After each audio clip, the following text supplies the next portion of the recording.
Muy buenas tardes con todos los presentes. Sean bienvenidos a esta mesa redonda titulada Ética en la publicación científica, desafíos y soluciones. Mi nombre es Jorge Tambini, voy a ser uno de los moderadores el día de hoy, en compañía con la profesora Marisabel Castillo. Hoy exploraremos uno de los pilares más fundamentales del avance académico, la publicación científica. Aunque la publicación representa la culminación de arduos esfuerzos de investigación, también nos enfrenta a importantes desafíos éticos que ponen en juego la integridad y fiabilidad de la ciencia. Contamos con la presencia de expertos con vasta experiencia en este proceso, quienes han desempeñado roles como autores, revisores, editores y miembros de comités editoriales. En esta sesión abordaremos cuestiones cruciales como la autoría, el plagio, el uso de la inteligencia artificial, los conflictos de interés y la revisión por pares. A través de este diálogo, esperamos generar una comprensión más profunda de los problemas y posibles soluciones para garantizar la transparencia y confianza en la ciencia. Ahora pasaremos a presentar a nuestros ponentes que integrarán esta mesa redonda. Doy pase a la profesora Marisabel para que nos presente a la primera ponente. Muchas gracias, Jorge. Muchas gracias a todos y a todas por acompañarnos esta tarde en esta mesa que va a estar súper interesante. Quiero darle la bienvenida a la doctora Alexandra Kristich.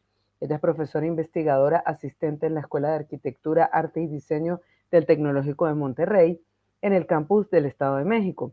Tiene una maestría en arquitectura del Instituto de Tecnología de Kioto y un doctorado en la Escuela de Ingeniería de la Universidad de Osaka.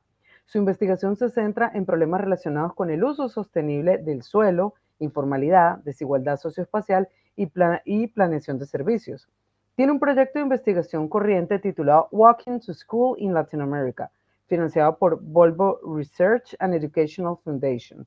Tiene colaboraciones con investigadores Stevens Institute of Technology, the Design University of Kobe, Japón, the University of Colorado Boulder en los Estados Unidos, en la Universidad de Zhejiang of Finances Economic en China, por supuesto, en la UNAM de México. Ha publicado su trabajo en revistas internacionales indexadas del primer cuartil, como Journal of Urban Affairs, Habitat International and International Journal of Disaster Risk Reduction, y es revisora para las revistas AMC Computing and Heritage, Behavior and Information Technology y Scientific Reports.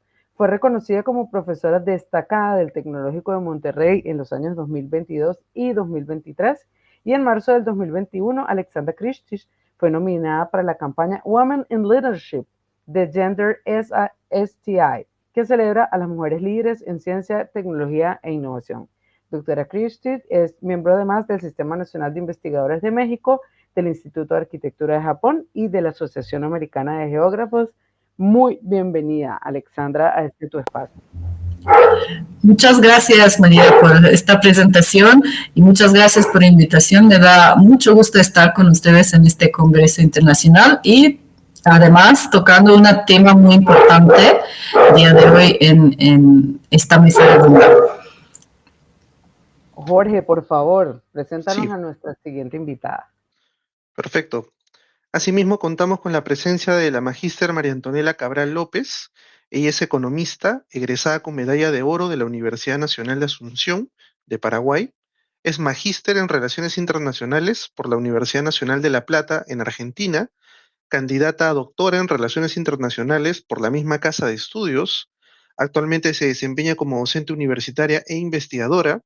Dicta las asignaturas en las carreras de Economía en la UNA, Ingeniería Agroalimentaria también en la UNA y en posgrado. Se desempeña también como docente en la Academia Diplomática y Consular, cuenta con publicaciones en revistas científicas nacionales e internacionales y ha disertado en diversos eventos académicos. También es investigadora a nivel 1 del PRONI del Consejo Nacional de la Ciencia y Tecnología de Paraguay.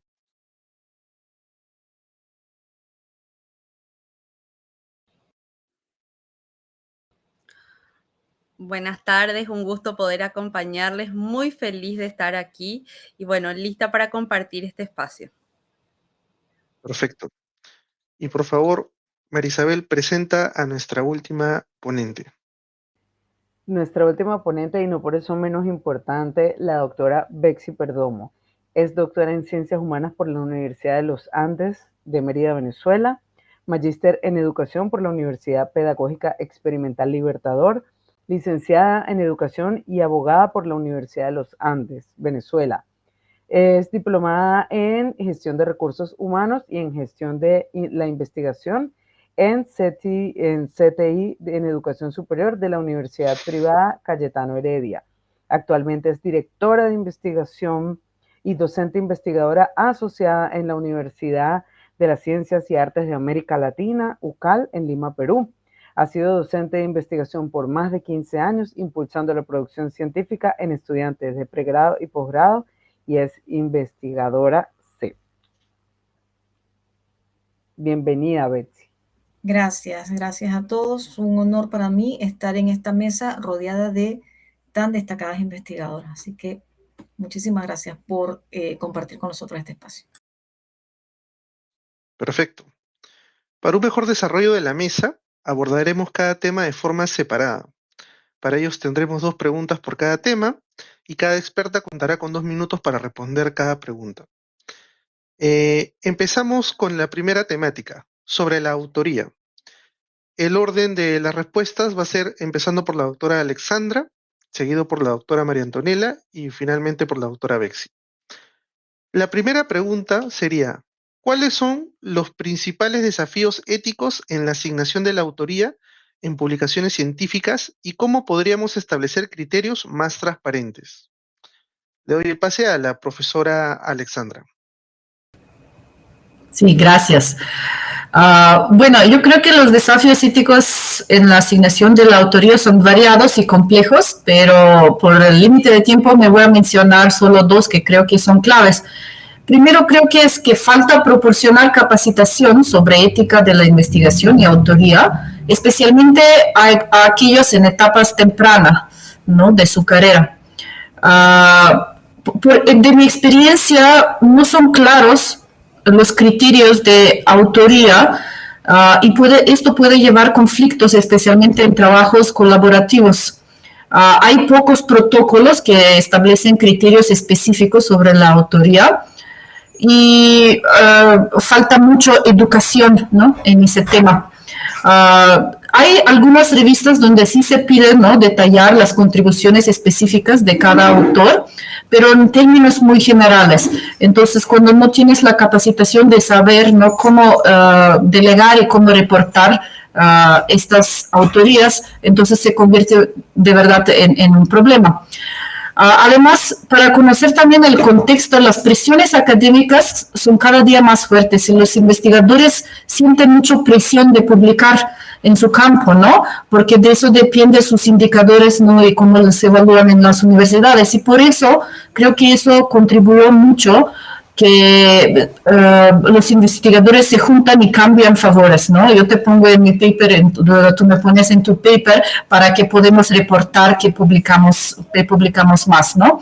Entonces, y de otro lado, algunas contribuciones importantes como de técnicos o de asistentes de investigación pueden no ser reconocidas adecuadamente y en algunos casos la autoría puede ser no comprada o manipulada, lo que compromete la integridad de la investigación. Son esos famosos paper mills que te ofrecen autoría, ¿no?, de un paper por precio. Entonces creo que en esos 2 campos grandes, ¿no?, uno es de falta de capacitación y otra es la presión académica de publicar que empuja, ¿no?, a los y las investigadores, ¿no?, que a veces incluyen autores que no han contribuido, ¿no?, en el trabajo. Gracias. Perfecto. Muchísimas gracias, profesora Alexandra. La misma pregunta, ahora la participación de la profesora María Antonella Cabral. Sí, muchas gracias. Bueno, retomando un poco lo que decía la profesora Alexandra, es evidente que tenemos un desafío importante porque, y ella lo decía en términos de capacitación, es difícil valorar el aporte de cada persona y hay ciertos parámetros. Yo quisiera profundizar un poco en ese parámetro. Por ejemplo, existen algunos donde valoran desde la conceptualización. para ir un poco más profundo a lo que ella estaba diciendo, ¿verdad? ¿Quién da la idea, por ejemplo? Entonces, esa es un primer rol dentro del trabajo. Ahora bien, por ejemplo, ella lo decía, el tema técnico, quizá, por ejemplo, hasta cómo se configura el software puede ser un gran aporte a la autoría dependiendo de la metodología que está empleando el trabajo. Entonces, sí, yo no hago visible la contribución de la persona que realmente dio todo el formato al software o que le dio al software la capacidad de hacer lo que yo necesitaba, estoy dejando de lado a uno de los autores del trabajo. O sea, me parece que por acá viene la cuestión, ¿verdad? Viene en, primero, identificar que no todos los campos de la ciencia pueden tener la misma cantidad de autores. En el sentido de que, por ejemplo, ciencias sociales muchas veces no puede tener la misma cantidad de autores o los mismos roles que en física. Entonces, por acá viene un primer desafío del tema científico. Ahora, otra cuestión es de identificar estas contribuciones, como yo decía, desde la conceptualización, la metodología, los recursos, y cada uno de estos roles tiene que estar bien ponderado. Por eso me parece a mí que, si bien es perentorio tener una buena capacitación al respecto, también es importante tener un plan de acción al iniciar. ¿Por qué? Porque en ese plan de acción nosotros vamos a ponderar, nuestro trabajo estaba muy basado en este aspecto. Entonces, si estaba muy basado en esto, por ejemplo, en lo del software que les estaba diciendo, tengo que darle un reconocimiento a la persona que participó. Sin embargo, hay personas que no participan en los procesos y por sus cargos o quizá por el peso que tienen dentro de ciertos laboratorios figuran como autores, que eso es algo que en América Latina yo creo que venimos arrastrando hace mucho tiempo, que la autoridad muchas veces se asemeja a que sea uno de los autores en ciertos contextos, y no siempre la colaboración es una colaboración que amerite ese tipo de nombramiento dentro del artículo. Inclusive, me parece que hasta un aspecto que queda pendiente en esta respuesta, pero que puede ser ampliado, es el tema del orden de los autores. Hasta esto me parece que tiene que ser algo dialogado previamente para evitar inconvenientes, porque a veces llegan propuestas de manuscritos y después hay discusiones acerca del orden, por ejemplo. Entonces, me parece que todo esto son aspectos importantes de atender en cuanto a la ética y a la contribución que cada uno pone en el artículo. Perfecto. Muchísimas gracias, profesora, por su participación. Le damos pase a la doctora Bexy Perdomo. Bien, sí, ciertamente son muchos los temas que podríamos discutir. También en aras del tiempo voy a tocar uno que han hablado mis colegas, y es la autoría fantasma. Este fenómeno se reduce antes solo a las malas prácticas que ya han conversado ellas, de, por ejemplo, porque tomaste las muestras en mi laboratorio, entonces eso supone que yo soy autor. Y la otra práctica que está también afectando, y es un desafío activo actual, es la comercialización de las autorías. Entonces, en función de esto, es preciso que las instituciones tengan sistemas de control de la producción científica y que haya una correcta, y coincido con Alexandra, educación ética, ¿ok? Una cosa, y tenemos que tenerlo muy claro, y esto hay que tenerlo nosotros claro y multiplicarlo en nuestras instituciones, una cosa es la colaboración que figuran los agradecimientos, y otra es aquellas participaciones que te atribuyen autoría. En principio, tomar en consideración elementos como o guías como el protocolo CREDIT, que define claramente cuáles son los 4 campos de autoría y cuáles son las actividades que definen la autoría en cada uno de esos campos, y qué proporción de esas actividades se necesita haber cumplido para ser autor, creo que son fundamentales. Si nosotros desde el pregrado llevamos a nuestros estudiantes manejando esta taxonomía, creo que podemos solventar muchas cosas. Y también con nuestros colegas que son noveles. ¿Por qué? Porque hay que ver hasta qué punto mi participación merece un agradecimiento o una autoría. Y para el tema del fraude, controles previos en la institución. Perfecto. Muchísimas gracias por su participación. Le doy pase a la profesora María Isabel para que modere la segunda pregunta. Claro que sí, todas en este momento mencionaron algo que me parece fundamental y que está profundamente relacionado con la segunda pregunta, que tiene que ver sobre qué aspectos sobre la autoría deben enseñarse en el ámbito de la investigación desde las aulas de pregrado para evitar malas prácticas relacionadas con estas. Ya la doctora mencionaba alguna, le doy por favor el pase a la doctora Alexandra, por favor. Sí, gracias. Pues como mencionaron ya Antonella y Bixi, creo que es esencial primero que los estudiantes desde pregrado comprendan los criterios, ¿no?, que definen quién merece ser considerado autor, eso que mencionaba Antonella de conocer las contribuciones sustanciales necesarias de la concepción del estudio, el diseño, la recopilación de datos y redacción del manuscrito, ¿no? Entonces, tenemos que dar capacitación para que se entiendan esas categorías y el trabajo que se necesita, ¿no? Pero creo que es más crucial, es enseñar a los estudiantes sobre las responsabilidades, ¿no? ¿Qué es tu responsabilidad asociada a ser autor? Como revisión y aprobación del contenido final, la responsabilidad por la veracidad de los datos y la gestión de conflictos de interés. Entonces, debemos instruirnos sobre la ética, como mencionaba Bexley, la ética de investigación, incluyendo la honestidad y la integridad, ¿no? También, ¿no?, deben aprender sobre qué es la responsabilidad y qué son las consecuencias de no atribuir correctamente las contribuciones y evitar prácticas como la autoría fantasma o gift authorship, y cuáles son las consecuencias para tu carrera individual, ¿no?, en el campo, ¿no? También creo que falta mucho desde el pregrado enseñar a los estudiantes y citar adecuadamente el trabajo de otros y reconocer el trabajo previo. A veces eso es una cosa que, como se menciona en la aula, pero no se profundiza, y ahorita con el surgimiento de inteligencia artificial es más y más importante saber cómo citar trabajos de otros, ¿no? Y finalmente hay que discutir esas consecuencias de malas prácticas, tanto a nivel personal como a nivel institucional. Y las instituciones, ¿no?, tienen que poner muy claras las normativas y políticas de autoría, y las revistas también académicas, para que se comprenda el contexto en que se está trabajando. Gracias. Muchas gracias, doctora Alexandra. Por favor, la profesora Antonella, la misma pregunta. Sí, bueno, la verdad que yo quería justamente acá ampliar un poco esto que había mencionado Bexi, ¿verdad? De taxonomías. Existen instrumentos que hoy por hoy nos permiten orientarnos un poco más acerca de qué contribuye quién y cuán relevante es eso para la autoría con ciertas taxonomías. Eso para mí siempre grado uno le enseña al alumno, el alumno ya va a tener cierto criterio al momento de incluir o no un autor.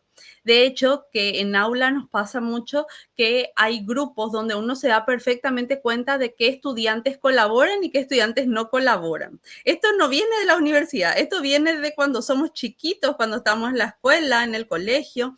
Y bueno, si ellos tienen un instrumento que les permite valorar que su contribución es mucho más sustancial que la de otros, yo creo que también ellos cuidarían un poco más los aspectos de la autoría.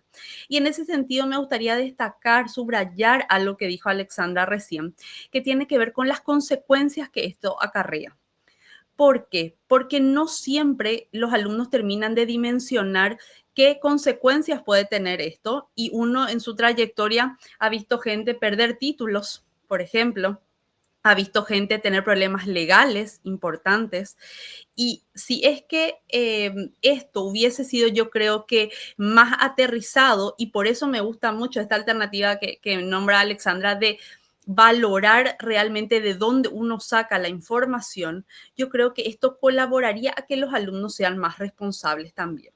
Entonces, para englobar mi respuesta, yo creo que tendríamos que trabajar con instrumentos precisos de taxonomía en los cuales ellos puedan identificar muy objetivamente su contribución, y que también tendríamos que hablar de las consecuencias, por un lado, pero también enseñarles esto desde el inicio, desde que ellos inclusive están citando a otras personas para que ellos no cometan ese error.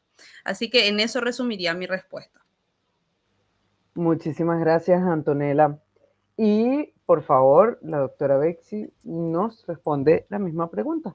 Bien, ciertamente hay un punto de encuentro en todos los que estamos discutiendo el tema, en que se debe formar desde el inicio. Yo diría que sí hay que formar en temas sobre propiedad intelectual desde lo ético y lo jurídico. O sea, que es un bien que se protege, la propiedad intelectual. Y las universidades también deberían asumir postura al respecto y no esperar un caso extremo cuando se dan cuenta que alguien copió un trabajo para optar a un título, ¿no? Sino que desde el principio esto esté claro. Los estudiantes deben tener claros los roles y las tareas que implican adjudicación de autoría. Esto es algo en lo que tenemos que tener hincapié. Pero voy a hacer un pequeño paréntesis y voy a dejarlo como una pregunta. ¿Ustedes creen que solo lo necesitan los estudiantes? ¿O también los docentes y los investigadores que se inician, las personas que no conocen, digamos, todo este trasfondo? Entonces, hay que hacer un tema de culturización ética en la investigación. Hay que generar una cultura de investigación que implique este aspecto ético. En las aulas de pregrado enseñar debe ser esencial los principios fundamentales de la autoría responsable y deben aprender desde temprano que no se trata de un reconocimiento, sino una responsabilidad de haber contribuido significativamente. Entonces, así como puede haber una consecuencia de que pierdas un título, también estamos contribuyendo a que se gradúen profesionales que no están competentes, que no son capacitados porque los estamos agregando en trabajos en los que ellos no han aportado. Entonces, yo creo que las consecuencias van mucho más allá de lo que nosotros creemos. No me puedo extender por razón de tiempo, pero creo que la discusión está allí y va en parte de la intención de la mesa para que reflexionemos todos y tomemos medidas al respecto. Muchísimas gracias. Creo que con este último aporte de la doctora Betsy, pues vamos ya ampliando un poco todo lo que tiene que ver con nuestra mesa de hoy. Jorge, por favor, si eres tan amable, vamos ya hacia el segundo tema.